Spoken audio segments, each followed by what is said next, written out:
So are the new guys in? Can you tell us about the lineup today? I think so, yeah. Nick's in, and Kent will be in. We're just, again, dealing with a little bit of immigration stuff. So we got to make sure we get the final call on that. But if that all is in place, then yes, he'll play tonight. Okay. You guys are pretty hopeful that it'll come through today? Yeah, it looks good, but I could say I'm not sure, but that's the truth. That's what's going on. So.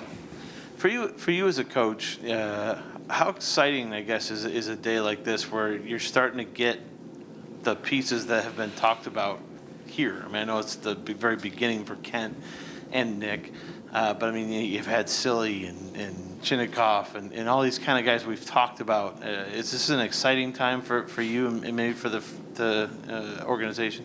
Yeah, I think, when you draft these kids and, you hear all the hype, the talk about them, then you see them in the Traverse City setting and these different things. But to get your hands on them, see them in practices, that stuff, I've obviously had Chinny and Silly all year. And now you see, Kent had a great year there in Michigan, fell short of their goal, but it's a big advantage to be able to see him now rather than go through a summer and just see him in camp, because we always say our camps are hard. So it's hard to showcase in camp because you're usually half gas. So to see him in a game setting like this, get to coach him, talk to him, have conversations, get to know him as a person first and foremost, I think that's real important, and that sets up his summer. He knows our expectations, our foundation, what we want to be. So really looking forward to see what he looks like on the ice. And he's going to be nervous. I don't have any expectations of him right now as far as what it's going to look like. I just want him. My advice to him is just go be you, and then we'll go from there.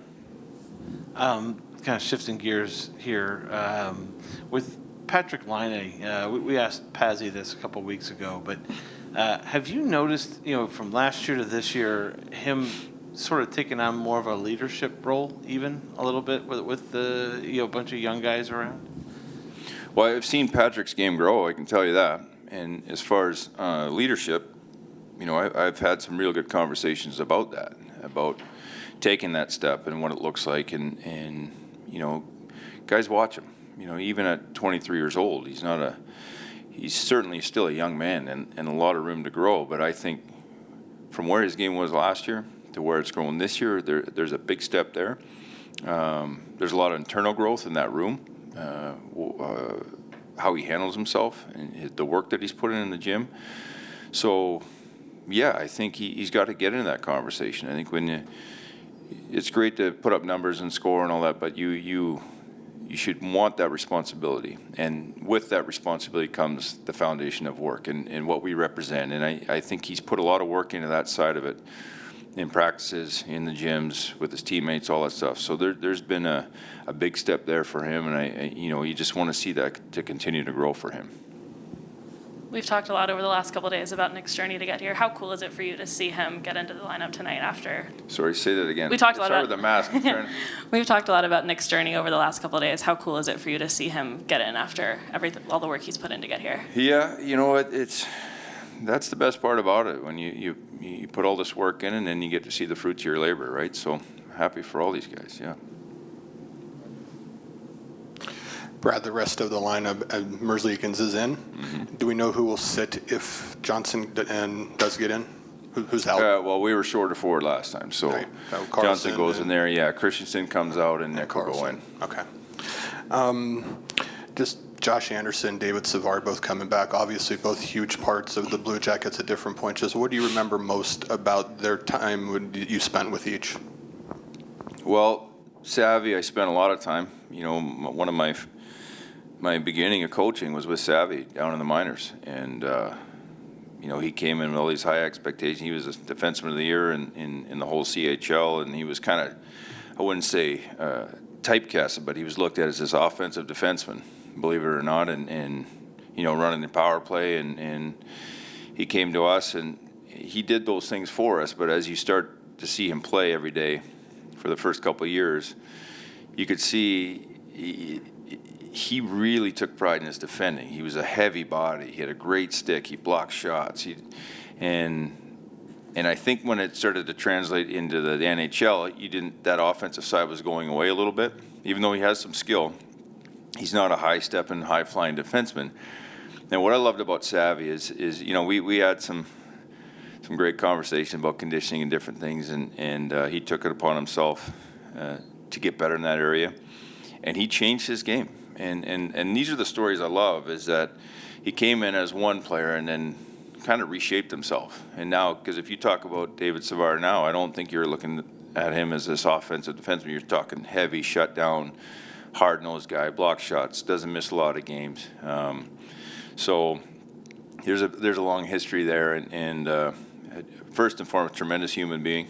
Love coaching him, love being around him every day. He has a infectious personality. His teammates love playing with him. So with him, there's a lot of history. And with Andy, Andy's just a real likable guy. Love coaching him.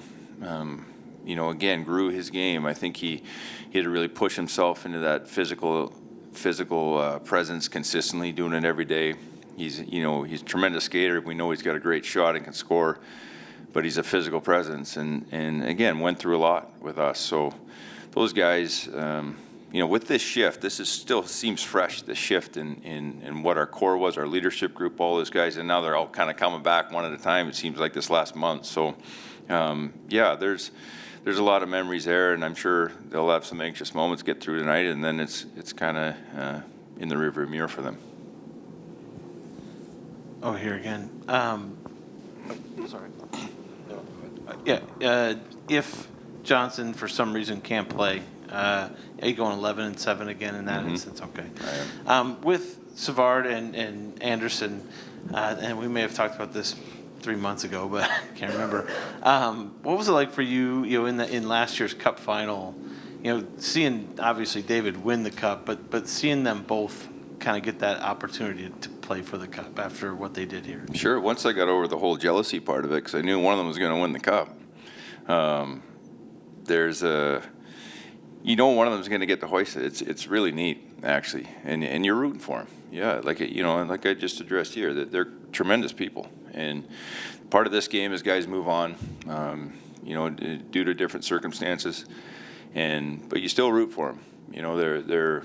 You're happy for them and their families, because you know what goes into a run like that, the grind like that, all the work that they put in. So it was really neat to see see these guys get to the end and go for it.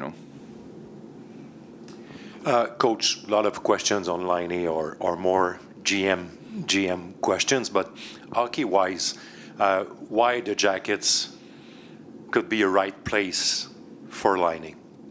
You got to ask him that. I think those. What's your point of view? Those are questions I think are better served asked to him. I can tell you what he's done for us here. He came in. It was a struggle last year for him, and I think, again, you forget that he's young. You forget that it's the first time he's been traded. You forget that he's got to integrate with his teammates. And we all think you put the sweater on and it just happens like a switch, and it doesn't. And some guys handle it differently. So it didn't go well offensively for him right away. So we had to grow from that. How do I, he wanted it so bad, and sometimes you want it so bad it goes the other way. So one thing you get to know about Patrick when you're around him is he really cares. He's got a great heart. He's a great person. And, so last year, lots of discussion on how it went and the frustration and, how do we grow from that? You're going to go through slumps. And this year he came in with a very, like a fresh restart. He had a tremendous camp. He got hurt, went through a long rehab, and during that process he lost his father, which was devastating to him. So for that 2 months, he skated about 4 times. And, after a long break, we got him in, and he started to find his game. I think but his whole attitude had changed on how he was going to approach it. And the work that he's put in behind the scenes that nobody gets to see is really growing. And I think there's a whole nother level he can get to. Again, he's 23. This isn't a 30-year-old player that's kind of his best years are behind him. I think if he keeps to chip away at these things and grow, he's going to be a tremendous player. And again, when his prime comes, and we're still years away from that, I think he feels like he fits in. We love the guy. I love coaching him. I love being around him.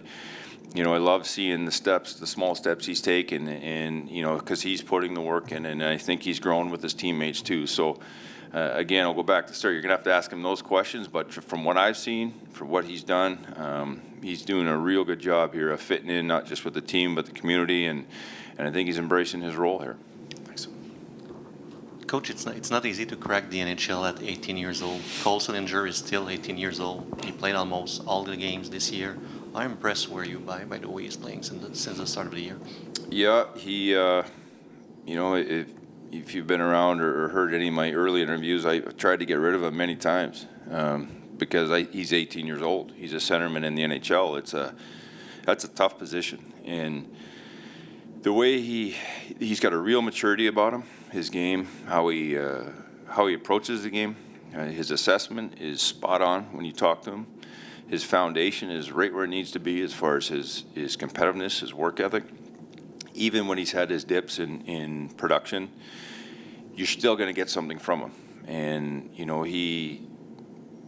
we couldn't get rid of him. That's the best way I can put it. We tried, and he just kept getting better and better, and he got to that 10-game mark. We got to make that decision. And he stayed, and he's made himself valuable to us. And it was a need at center. We knew we were short there, so he's had his ups and downs, if you talk to him, but he's never got away from his foundation or his self-assessment or his work ethic and the work that he puts in the gym and on the ice. I think his teammates really respect him, even though he's a young man. He carries himself with a confidence, but it's a very humble confidence, and he always puts the work first. So for me, I've been impressed with just his maturity as a young man, and where I think we're all super excited where this kid could get to here. You give him 3, 4, 5 years just to mature into his body a bit more, because if he keeps the same mindset, in which we will keep a thumb on, I'm going to tell you that, if he keeps that mindset, the sky's the limit for me with what he can do. Sorry for this, about Josh Anderson again. Recently, Martin St. Louis told us that he wants to fine-tune something in Anderson's game. We all know the horse. He can be with the horse and with the puck when he crashes the net, but he wants him to be more in control.